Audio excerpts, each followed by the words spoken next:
Most people don't realize what bands go through on a day-to-day basis. That's why I'm glad I had the chance to shadow local band Crow Cop to give you an idea of what goes on behind the scenes. I had the chance to sit and chat with vocalist and bassist Connor Byrne of Crow Cop and asked him what's the best part of being in a band. Probably giving an intimate part of myself, like something I think about or a story of mine, to as many people as possible, and trying to get my message out on how to react, how I handled it, or what not to do, or just informing people. It's something that I like to do, so much so that I'll do it all the time as my hobby and stuff.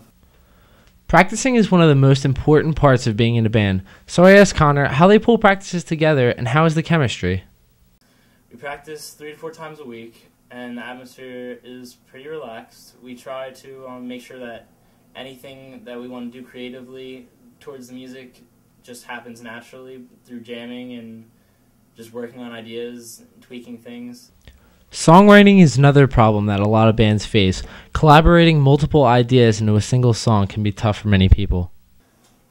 I personally get terribly frustrated with the songwriting process just because of the fact that there's no wrong answer for us, really. Anything that just comes to me naturally is what I tend to do.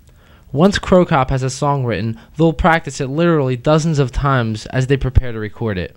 Anything that we think sounds a little bit weak, we just run over a couple more times. Recording is one of the biggest parts of being in a band.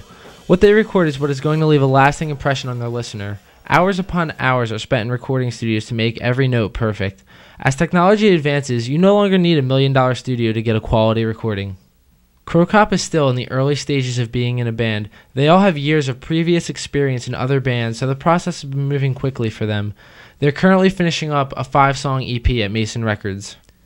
Make sure you keep an eye out for these guys as they prepare to play venues all around the area.